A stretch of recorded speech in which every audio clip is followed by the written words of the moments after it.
For my 13th birthday in 1998, my parents got me a compact Presario. It had an AMD K62 processor, which was pretty good for the time, but it didn't have a dedicated graphics card. I went over to my friend's house, and his dad had just got him a new gateway computer with a Pentium III and a 3DFX Voodoo 3 graphics card. And that inspired me to build my own computer after seeing my friend's computer that ran games so smoothly and reading a ton of tomshardware.com. After deciding on the parts for my first build, I went to Fry's Electronics with my dad.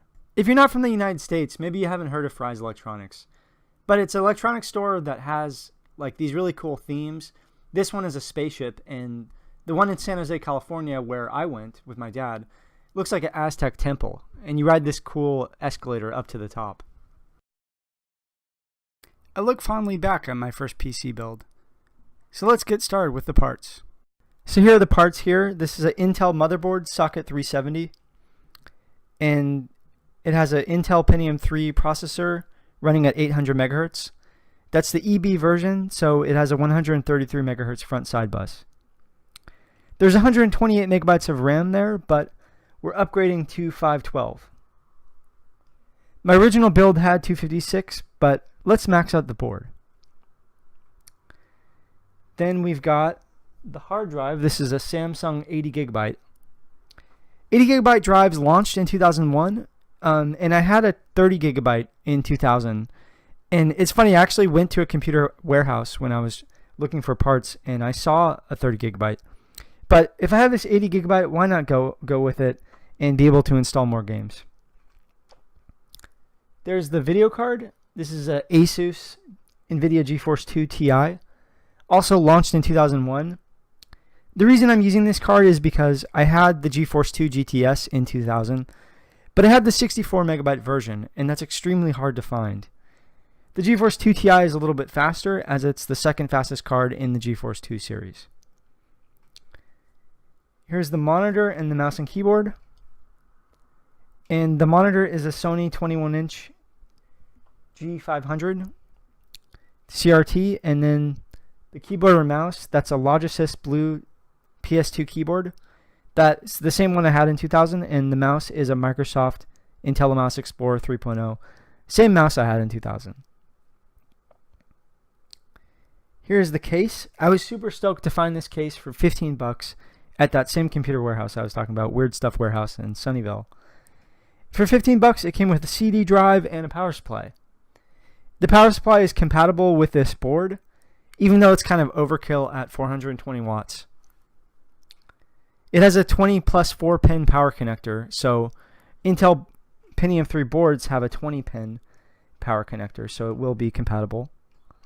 And I'm stoked that the case is my favorite color, blue on the outside edges, and I'm also a fan of Coolermaster. And that's a CD-RW drive there. We're also using a Kenwood 52X TrueX SCSI drive for fast installs. I did a video about these CD-ROM drives, and they're not the most reliable, so that's why we're using them for fast game installs only. I'm super stoked to start this build, so let's get into it. So let's install the RAM first. Let's take out the 128 megabytes. Even though this board has 3 slots, it can only max out at 512. There's some socket 370 boards that will max out at 1 gig though.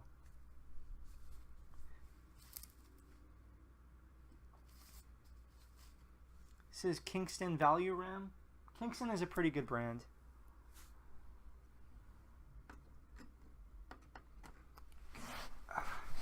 RAM is one of the easiest things to install, and I'll show you how to do it.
Here's the inside of the case, and it's pretty clean, but it has all these clips on it that I'm going to have to remove.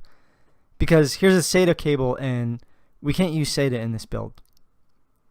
I just want to mount the motherboard, so I'm just going to go ahead and mount the motherboard and then deal with all these cables later. Now that we've got the motherboard mounted, it's time to install the video card.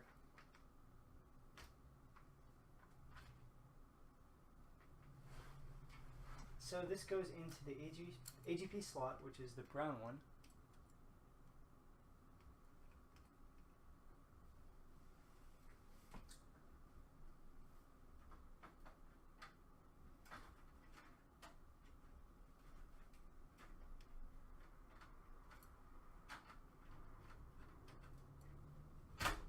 Make sure it clicks, and then we just gotta screw it in.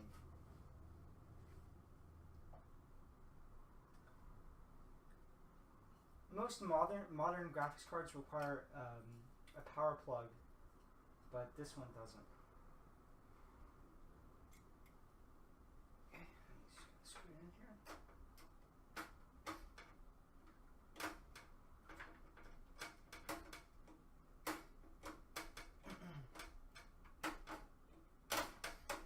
Make sure it's secure, and then we've got our GeForce 2 installed. Next thing, let's connect the power.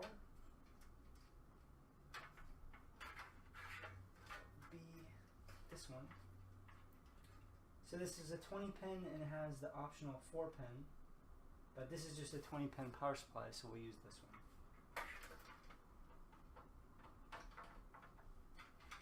Make sure that snaps into place, and then now that we've got this all mounted, I'm going to have to find my other ID cables for the CD-ROM drive, but we can just do a test boot like this now just to see if everything is working properly.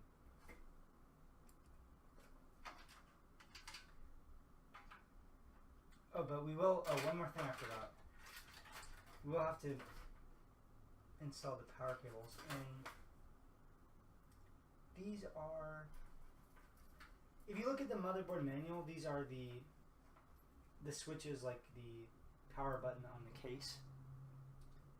And some modern motherboards come with an external adapter that you can plug these into and then plug it into the motherboard. And that makes it a lot easier because these are so small, they're hard to turn on.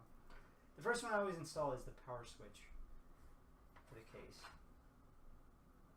Sometimes you can read the tiny text that's on here to tell you where to plug it in, but the best way to look is in the motherboard's manual, and I have a PDF version of it.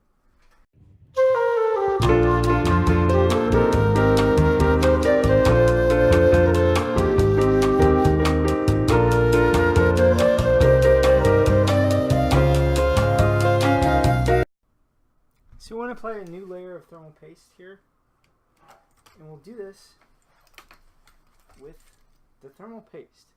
This is to transfer the heat off the CPU, and there's a couple different ways to do this. How I do it is I usually put an amount the size of a pea, and then I use an old credit card using this La Boulanger member card to make it smooth across the surface. So we'll do this like this. Just making sure it's smooth and spread out. Might need a little bit more. And this stuff is pretty toxic, so you always have to wash your hands after. Just make sure it's nice and spread out.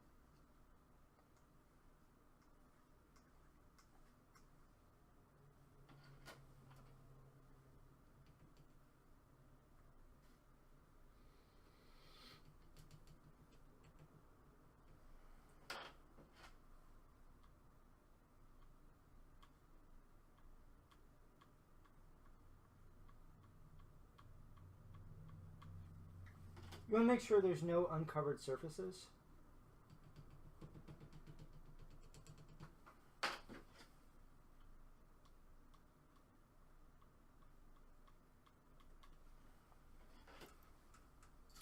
Now we want to attach the CPU, the heatsink to the CPU.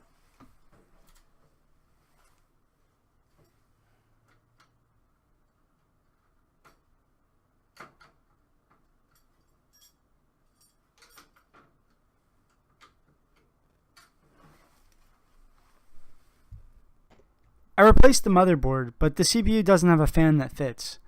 I couldn't get this blue one to fit. I really like how it looks, but I may end up getting another one.